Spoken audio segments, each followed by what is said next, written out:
Emma Martinez walked slowly up the stone steps of the Harmony Music Academy. Her heart was beating fast. She had dreamed of this day for months. Her parents had worked extra hours to save money for these piano lessons. Her mother cleaned houses. On weekends, her father drove a taxi late into the night. Also, Emma could learn to play piano properly. The building was huge and fancy. It had tall windows and shiny marble floors. Emma looked down at her old sneakers. They had holes near the toes. Her jeans were clean but faded from many washes. She felt very small in this big, expensive place. Emma had been playing piano for 2 years, but she did not have a real piano at home. She had an old keyboard that her aunt gave her. It only had 61 keys instead of 88 like a real piano. Some of the keys stuck when she pressed them. The sound was not very good, but Emma loved it anyway. Thus she learned to play by watching videos on YouTube. She would watch the same video over and over. She would pause it and try to copy what the teacher was doing. Her fingers were getting better at finding the right keys. She could play simple songs now. Twinkle, Twinkle, Little Star was the first song she learned. Then she learned Happy Birthday and Mary Had a Little Lamb. Emma's little brother Carlos always asked her to play for him. He would sit on the floor next to her and listen. "You sound like the people on TV," he would say. This made Emma feel happy and proud, but today was different. Today she would have a real teacher, someone who went to music school and knew all the right ways to play. Emma was excited but also scared. What if she was not good enough? What if the teacher thought she was wasting time? She pushed open the heavy glass door and walked inside.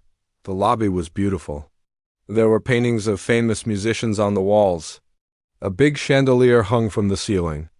Everything was clean and perfect. Emma could hear piano music coming from different rooms. Some students were playing fast, difficult pieces. They sounded amazing. A woman at the front desk smiled at her. "You must be Emma," she said. "Mrs. Pemberton is waiting for you in room 12. Go down this hall and turn right." Emma thanked her and followed the directions. Her hands were sweating. She wiped them on her jeans. Room 12 had a gold number on a dark wooden door. Emma knocked softly. "Come in," said a voice from inside. Emma opened the door. The room was not very big, but it had a beautiful black piano. The piano was shiny and perfect. Emma had never seen such a nice piano up close. She wanted to touch the keys right away. Mrs. Victoria Pemberton sat behind the piano. She was about 50 years old. Her gray hair was pulled back tight. She wore a dark blue dress and expensive-looking jewelry. Her back was very straight. She looked at Emma from head to toe. Her face did not look friendly. "So you are the new student," Mrs. Pemberton said. Her voice was cold. "Sit down." Emma sat on the piano bench. It was the right height. At home, she had to use a regular chair that was too low. She put her hands on the keys. They felt smooth and cool. "Tell me about your musical background," Mrs. Pemberton said. Emma felt nervous. "I have been playing for 2 years. I learned from videos on the internet. I have a keyboard at home." Mrs. Pemberton's eyebrows went up. "YouTube videos?" she said. She said it like YouTube was something dirty and a keyboard. "Not a real piano?" "No, ma'am, we cannot afford a real piano." "But I practice every day, sometimes for 2 or 3 hours?" Mrs. Pemberton shook her head slowly. "This is worse than I thought. YouTube videos teach terrible habits. Keyboards do not have the same touch as a real piano. You probably learned everything wrong." Emma's face turned red. She felt embarrassed. "I try my best," she said quietly. "Show me what you can." "Play," Mrs. Pemberton said. She did not sound interested. Emma put her fingers on the keys. She decided to play Für Elise by Beethoven. She had worked very hard to learn this song. She watched the YouTube video maybe 50 times. She practiced the hard parts over and over. She started to play. The piano sounded beautiful. Much better than her keyboard at home. But after just a few notes, Mrs. Pemberton stopped her. "Stop, stop, stop," Mrs. Pemberton said. She sounded annoyed. "Your hand position is completely wrong. Your wrists are too low, your fingers are flat. This is exactly what I was afraid of. Emma pulled her hands away from the keys. She felt like crying. Mrs. Pemberton stood up and walked around the bench. Look at your posture, you are slouching. Your feet are not flat on the floor. Your elbows are too close to your body, she sighed loudly. We will have to start from the very beginning. Forget everything you think you know. She opened a beginner's book. We will start with finger exercises. Boring, but necessary. You need to learn the proper way to sit, to breathe, to position your hands. It will take months to fix the bad habits.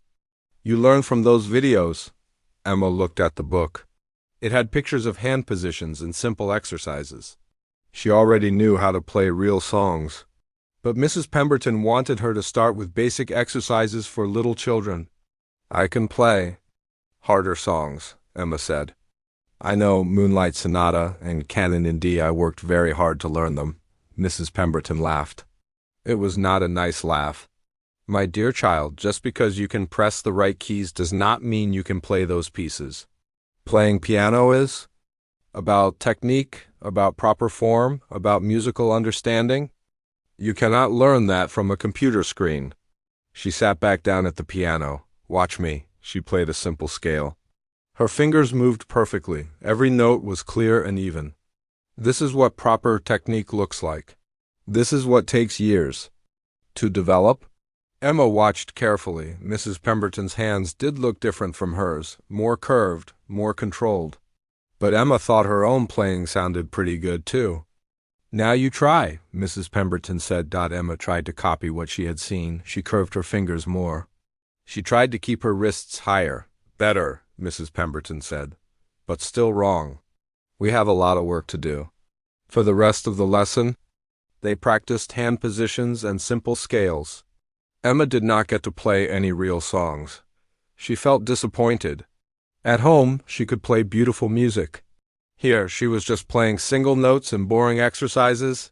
When the lesson was over, Mrs. Pemberton gave Emma a practice book.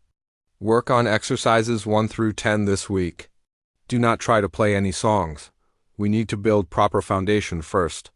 Emma took the book. Thank you, she said. Mrs. Pemberton did not smile. I hope your parents understand this will take a long time. Some students are simply not born with natural musical ability. We will see if you have what it takes. Emma left the room feeling confused and sad. She had been so excited about real piano lessons, but now she felt like maybe she was not good enough. Maybe Mrs. Pemberton was right. Maybe she had been fooling herself. She walked slowly back to the lobby. Other students were coming and going. They all looked confident and well-dressed. They belonged here. Emma wondered if she ever would. 3 weeks had passed since Emma's first lesson. She had practiced the exercises every day, just like Mrs. Pemberton told her to do. Her fingers were getting stronger and her hand position was getting better, but she missed playing real songs.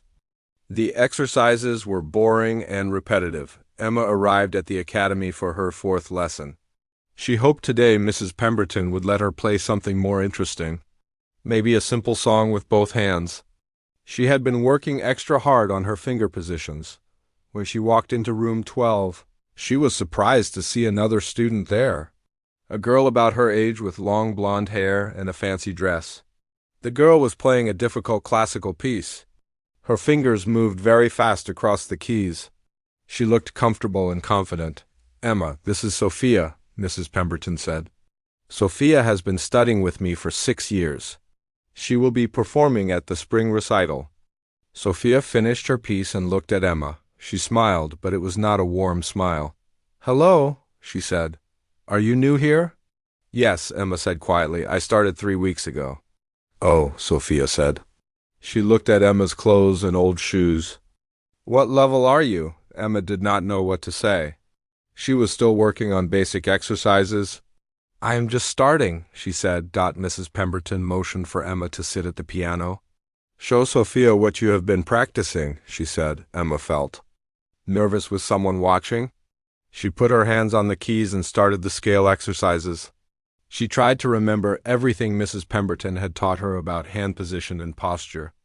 Wrist higher, Mrs. Pemberton said loudly. Fingers more curved. How many times do I have to tell you? Emma tried to fix her position, but she felt embarrassed with Sophia watching. She made a mistake and hit the wrong key. Stop, Mrs. Pemberton. Sighed, start over, and this time concentrate. Emma started again. She was so nervous that she made more mistakes. Her hands were shaking a little. Sophia giggled. She plays like my little cousin, she whispered to Mrs. Pemberton. And my cousin is only 6 years old. Mrs. Pemberton did not tell Sophia to be quiet. Instead, she nodded.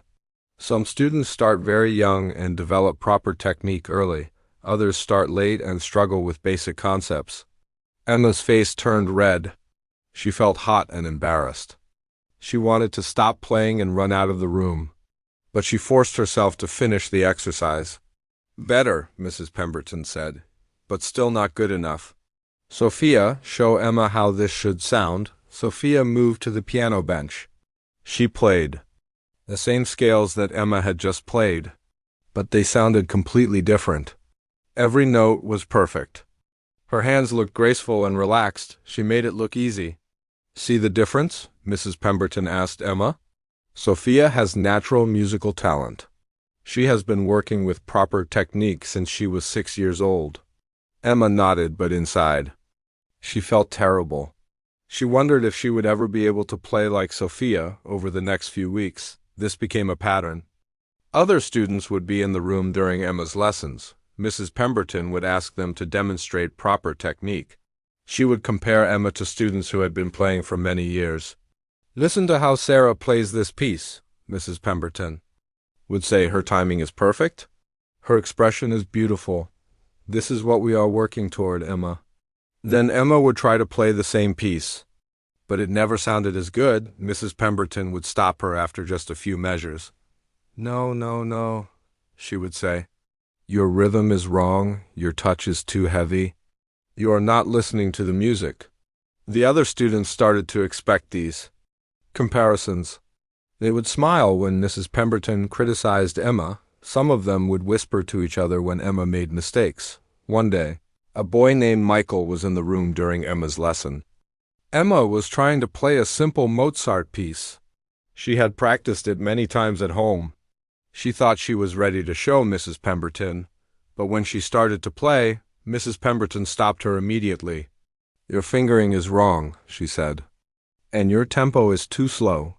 This piece should be light and cheerful, not heavy and plodding.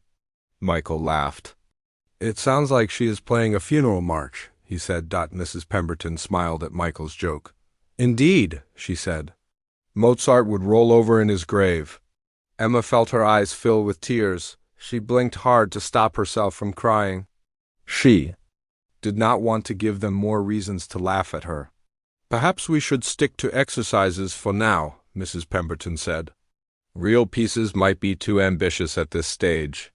Emma went back to playing scales and finger exercises. The other students continued their conversation as if she was not there. They talked about the upcoming recital, about difficult pieces they were learning, about other music schools and competitions. Emma felt invisible and stupid. These students lived in a different world. They had expensive clothes and private teachers, and real pianos at home. They talked about music like it was a language Emma did not speak. After the lesson, Emma heard Mrs. Pemberton talking to Michael's mother in the hallway. Some children are just not musical, Mrs. Pemberton was saying. You can teach them the basics, but they will never have real talent. It is better to be honest about these things. Emma knew they were talking about her. She walked past them quickly. Pretending she had not heard. At home that night, Emma sat at her old keyboard. She felt sad and frustrated. Maybe Mrs. Pemberton was right. Maybe she was wasting her parents' money. Maybe she should quit and try something else. Her brother Carlos came into the room. Will you play something for me? He asked. Emma did not feel like playing. I am not very good, she said. My teacher says I do not have musical talent. Carlos looked confused. But you play beautiful songs. I love when you play. Those are just simple songs, Emma said. Real musicians play much better than me. But Carlos kept asking, so finally, Emma played Moonlight Sonata for him. She had learned it from YouTube, so Mrs. Pemberton would say her technique was wrong. But Carlos listened with his eyes closed, like he always did. "That was amazing," he said when she finished.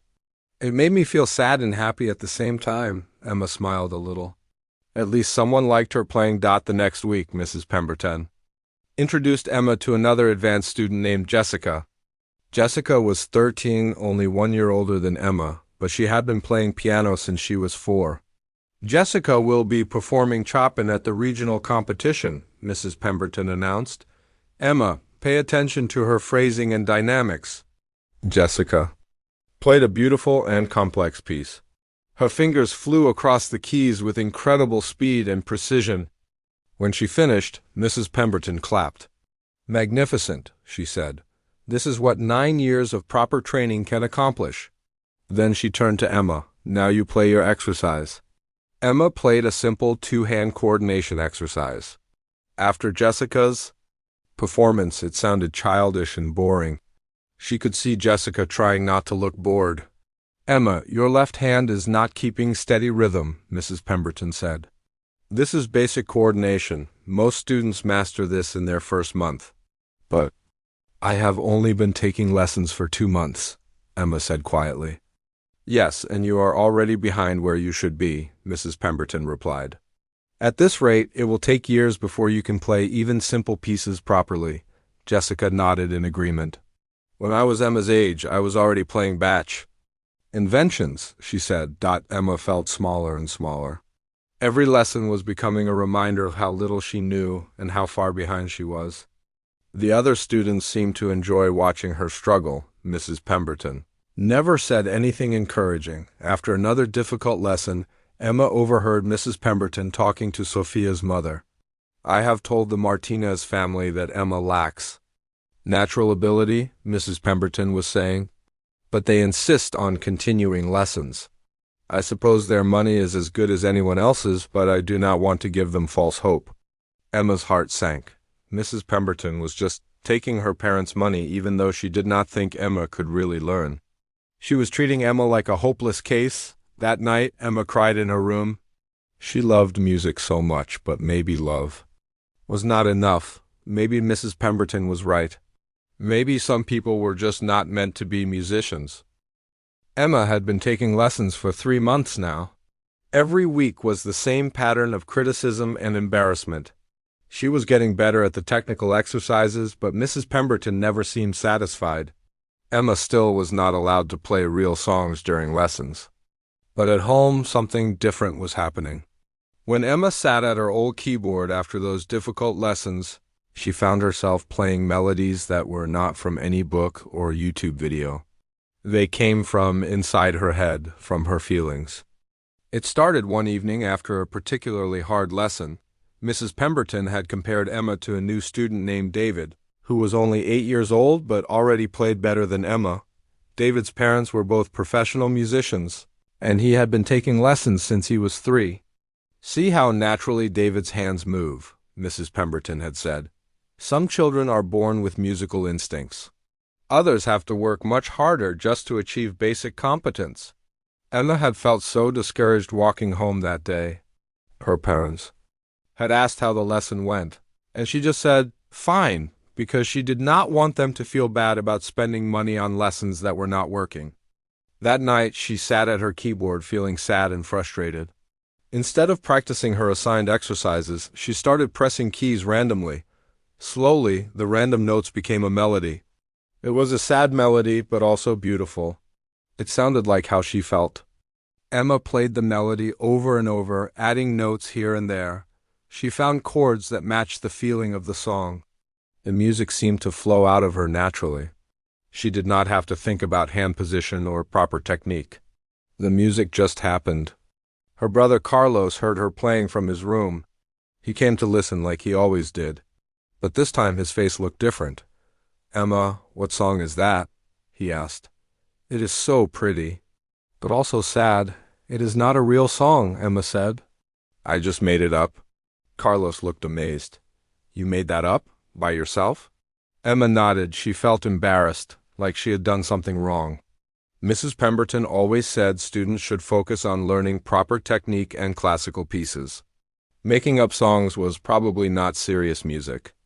"Play it again," Carlos said. "Please." Emma played her melody again.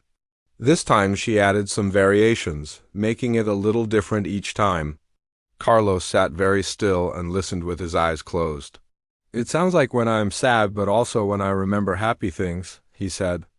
"Like when Grandpa died, but we still love him." Emma was surprised. She had not been thinking about their grandfather when she played, but Carlos was right. The music did sound like missing someone you love. Over the next few weeks, Emma found herself creating more melodies. Each one was different. Some were happy and bouncy. Others were mysterious and dark.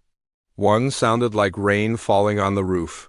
Another sounded like birds singing in the morning. She never wrote these melodies down. She just remembered them in her head and in her fingers.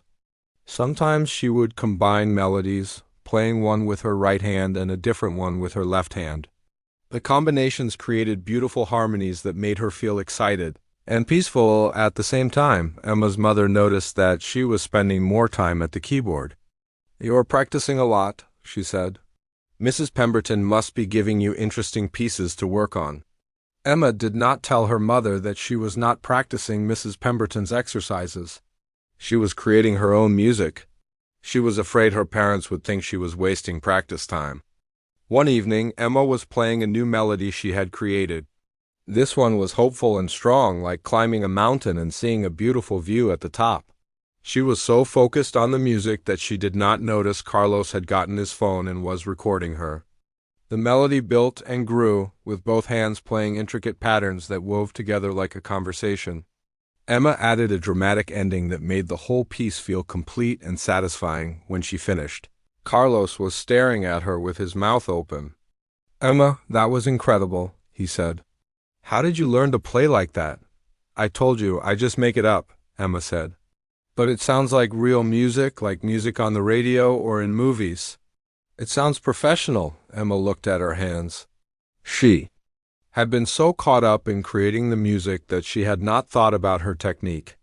But now she realized her hands had been moving naturally and comfortably. She had not worried about wrist position or finger curves. The music had guided her hands to the right places. "Can you play it again?" Carlos asked. Emma started to play the melody again, but this time she noticed Carlos holding up his phone.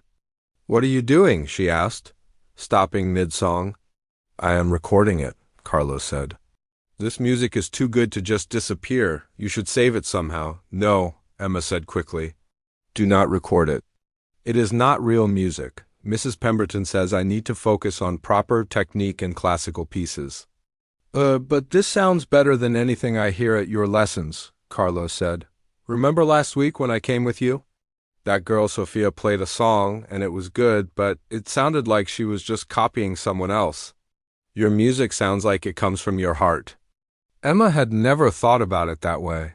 Sophia did play perfectly, but her music always sounded the same, like she was following instructions exactly. Emma's music felt different every time she played it, depending on how she was feeling. "Please let me record just one song," Carlos begged. "I want to be able to listen to it when you are not here." Emma felt nervous, but Carlos looked so excited. "Okay," she said. "But do not show it to anyone else. Promise?" "I promise," Carlos said. Emma played her newest melody, the one that sounded like climbing a mountain. She let herself get lost in the music, forgetting about the phone recording.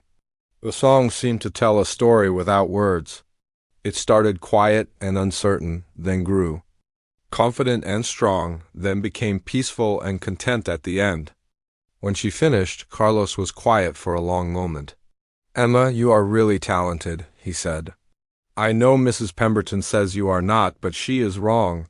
This music is special." Emma felt a warm feeling in her chest. For the first time in months, someone had said she was talented. Not just her little brother being nice, but someone who really meant it. Over the next few weeks, Emma created more and more original music. She had melodies for different moods and different times of day. She had a song that sounded like her cat playing in the sun.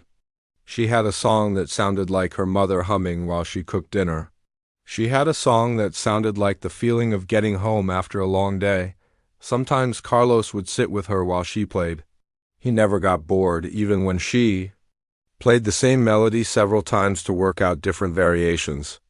"You should write these down," he said one day. "So you do not forget them." "I do not know how to write music," Emma said. "Mrs. Pemberton has not taught me that yet." "Maybe you could look it up on YouTube," Carlos suggested. "You learn to play piano that way." Emma thought about this. She had learned so much from YouTube videos. Maybe she could learn how to write down her music too. That night she watched videos about music notation. It looked complicated, but she was determined to learn. She wanted to save her melodies so she could always remember them. Emma did not know that Carlos had kept the recording of her mountain song on his phone. She did not know that he listened to it every night before going to sleep. And she definitely did not know that he was starting to think her music was too beautiful to keep secret forever. At her next lesson with Mrs. Pemberton, Emma tried to focus on the assigned exercises. But in her mind, she was thinking about her own melodies. They seemed so much more alive and interesting than the boring finger patterns she had to practice. "Emma, you are not concentrating," Mrs. Pemberton said sharply. "Your mind is elsewhere." Emma tried to pay attention, but it was hard.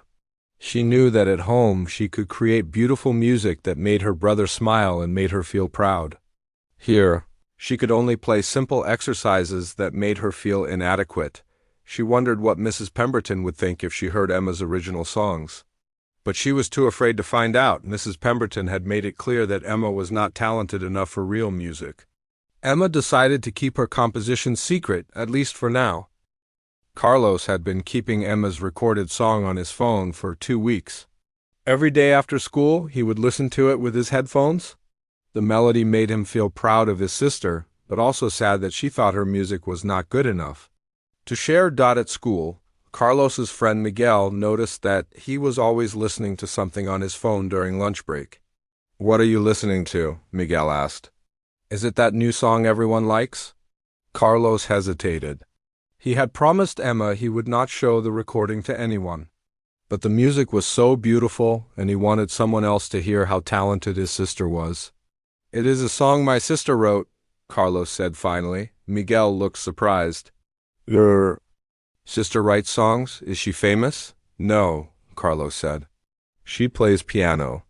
She made up this really amazing song, but she thinks it is not good enough. Can I hear it?" Miguel asked. Carlos looked around to make sure no one else was listening. Let Miguel put on one of his headphones. Together they listened to Emma's mountain song. Miguel's eyes got wide.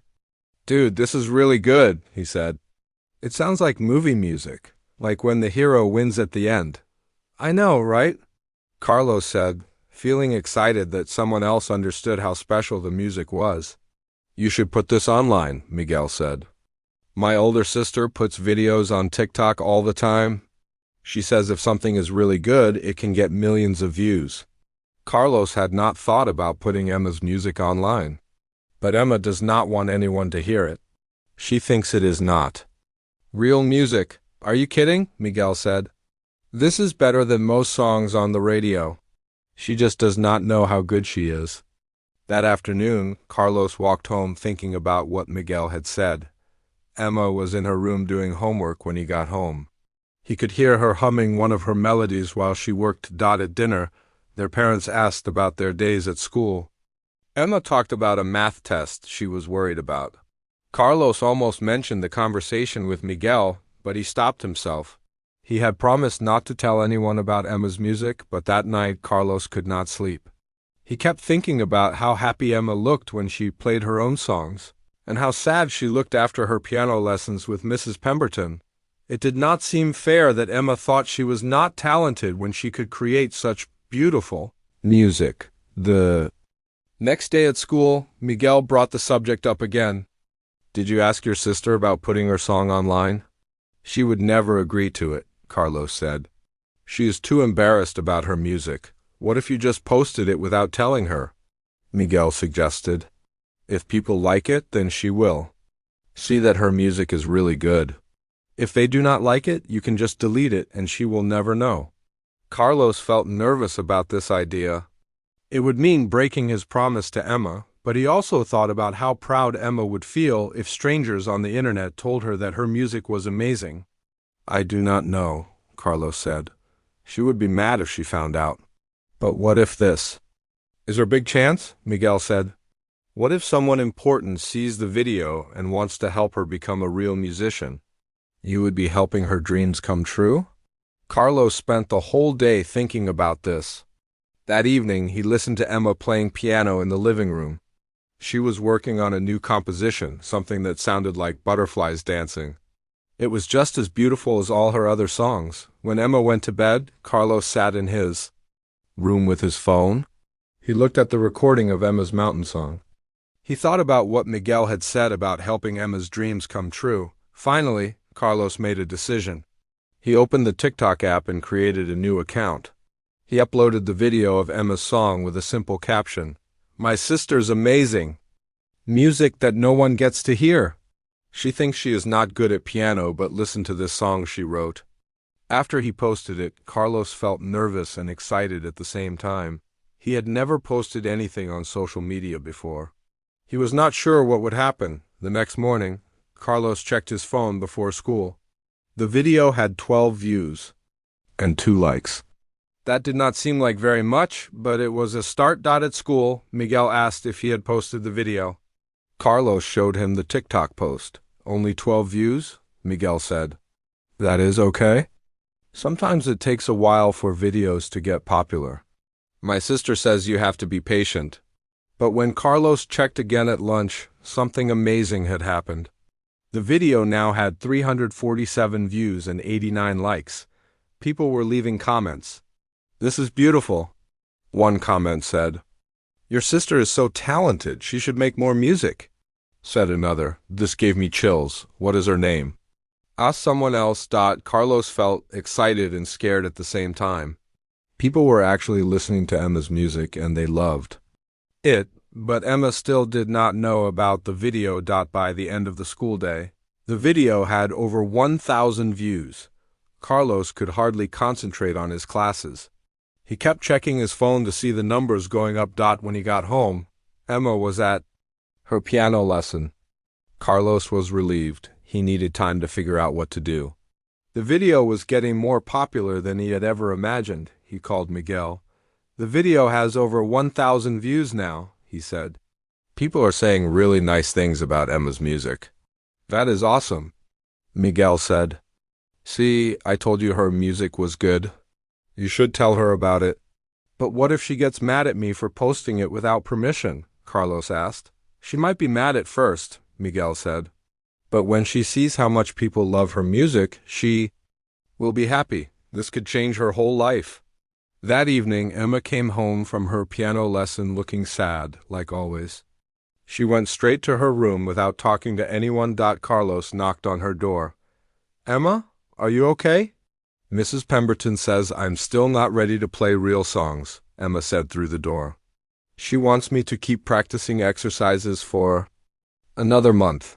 Carlos felt angry at Mrs. Pemberton. If only she could hear Emma's original music, she would know how wrong she was. Do you want to play piano? Carlos asked. I like listening to your music. Emma opened the door. She looked tired and discouraged. Maybe later. I do not feel like playing right now. Carlos went back to his room and checked the video again. It now had 5,000 views and hundreds of comments. People were sharing it and tagging their friends. Someone had even shared it on Twitter and Instagram. The comments were incredible. This girl is a prodigy. Better than those professional musicians I know. She needs a record deal immediately. Where can I find more of her music? This made me cry. It is so beautiful. One comment was from someone with a blue check mark next to their name.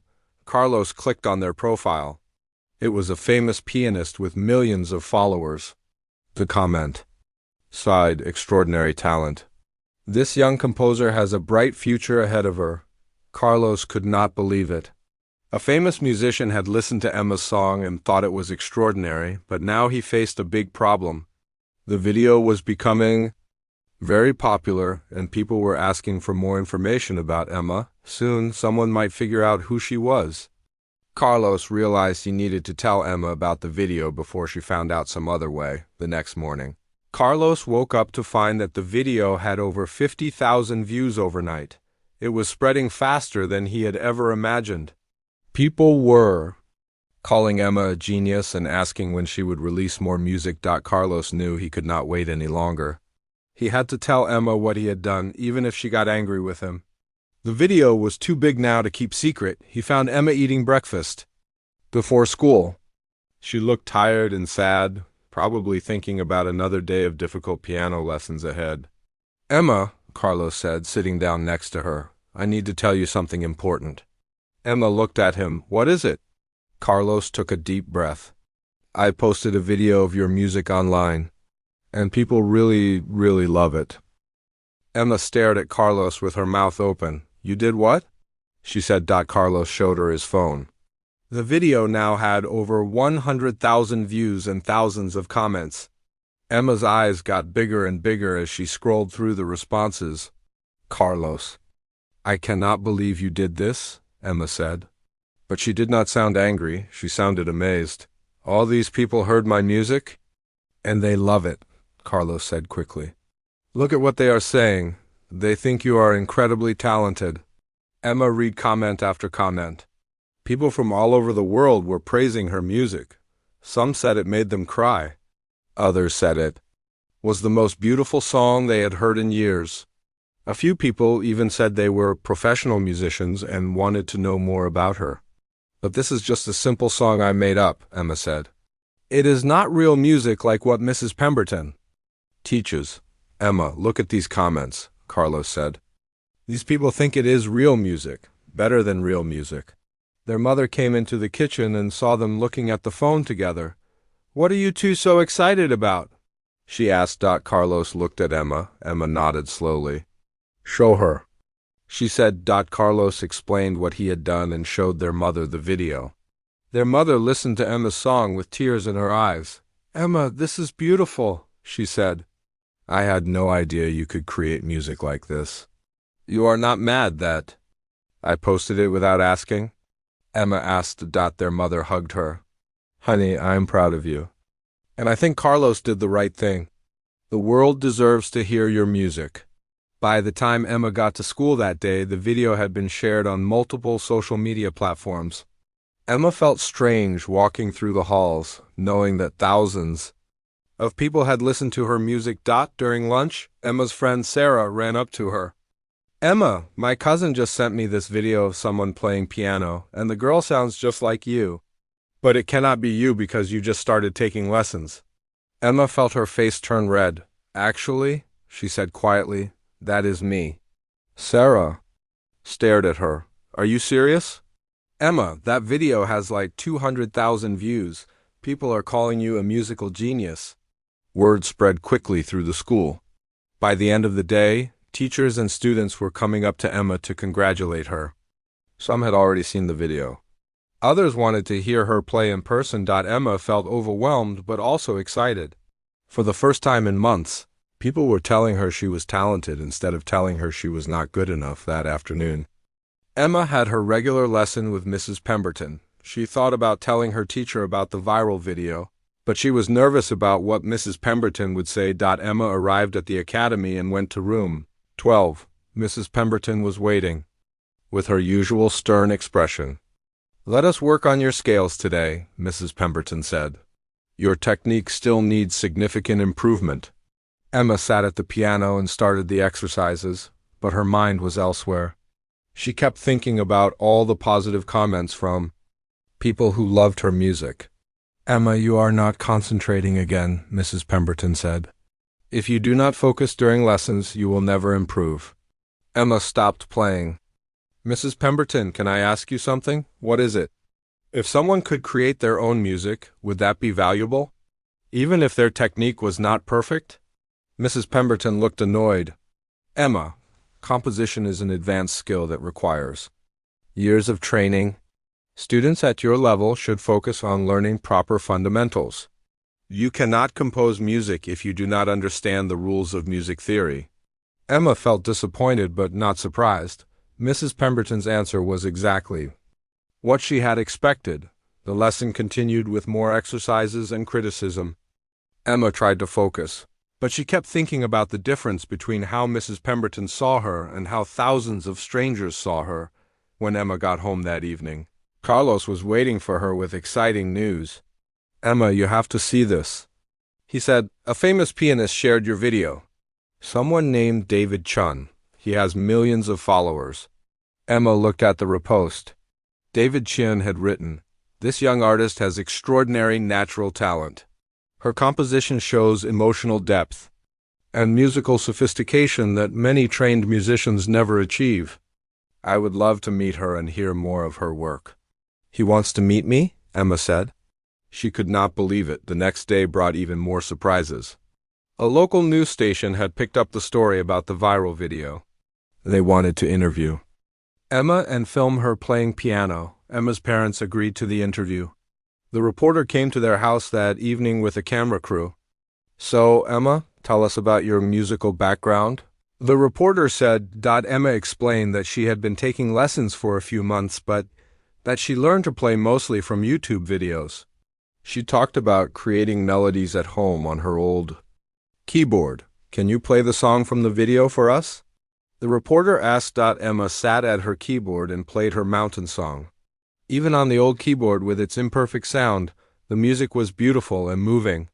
The camera crew seemed mesmerized. After the interview, the reporter said, "Emma, you have a real gift. I hope you continue making music." The news story aired 2 days later. Suddenly, Emma's video was everywhere. It was shared on national news websites and music blogs. Professional musicians were talking about her on social media. The manager of the city's annual music festival called Emma's parents. He invited Emma to perform at the festival's Young Artist Showcase. It was a huge honor. Previous performers had gone on to win scholarships and recording contracts. Emma was excited but also nervous. She had never performed in front of a large audience before. "What if I make mistakes?" she asked her mother. "Just play from your heart like you do at home," her mother said. "That is what made people fall in love with your music in the first place." Emma spent the next week preparing for the performance. She chose 3 of her original compositions, including the mountain song that had started everything. The night of the festival, Emma wore her best dress. The auditorium was packed with hundreds of people. Emma could see her family in the front row, cheering for her. Behind the stage, Emma felt nervous. But when she walked out to the piano, something magical happened. The nervousness went away. She felt calm and ready. Emma sat at the beautiful grand piano and began to play. The first song was soft and gentle, like a lullaby. The audience was completely quiet, listening to every note. Then she played her mountain song. As the melody built and grew, Emma could feel the audience's emotions growing with it. When she reached the triumphant ending, people began to clap. Before she was even finished, her final song was new. She had written it just for this performance. It was about overcoming doubt and finding confidence in yourself. It was about learning that other people's opinions do not define your worth. When Emma finished, the entire audience stood up and clapped. Some people were crying. Emma felt proud and happy in a way she had never experienced before. After the performance, many people came to congratulate Emma, music teachers, professional musicians, and even some representatives from music schools. Then, Emma saw a familiar figure approaching. It was Mrs. Pemberton. Emma felt nervous. What would her teacher say about her performance? Mrs. Pemberton walked up to Emma slowly. Her face looked different than usual, less stern, more thoughtful. "Emma," Mrs. Pemberton said quietly, "I owe you an apology." Emma was surprised. Mrs. Pemberton had never apologized for anything. "I have been teaching for 30 years, Mrs. Pemberton continued. "I thought I knew what musical talent looked like. I thought it had to follow certain rules and patterns. But tonight, listening to your music, I realized I was wrong." Mrs. Pemberton looked down at her hands. "Your compositions are extraordinary. They have something that cannot be taught in any music school. They have soul and authenticity. I am sorry I did not recognize your gift sooner. Emma felt tears in her eyes. Thank you, Mrs. Pemberton. That means a lot to me. I would like to continue teaching you, Mrs. Pemberton said. But this time, I want to help you develop your natural talents instead of trying to force you into a mold. Would you be willing to give me another chance? Emma smiled. Yes, I would like that. Over. The next few months, Emma's life changed completely. She received a full scholarship to attend a prestigious summer music program. A recording studio offered to help her make an album of her original compositions. Music schools from around the country sent her letters of interest, but the most important change was in how Emma saw herself. She no longer doubted her abilities, or let other people's opinions define her worth. She learned that true talent comes in many different forms, and that believing in yourself is the first step to achieving your dreams. Mrs. Pemberton became a different kind of teacher. Instead of criticizing Emma's technique, she helped Emma learn music theory that would support her compositions. She encouraged Emma to explore different musical styles and to trust her instincts. Music is not about following rules perfectly, Mrs. Pemberton told Emma one day. It is about expressing something real and beautiful. You have always understood that, even when I did not. Emma continued creating new music. Each composition was unique and personal. Some were happy, some were sad, some were mysterious or exciting, but all of them came from Emma's heart. Carlos was proud of his decision to share Emma's music with the world. I knew you were special, he told her. I just wanted everyone else to know it too.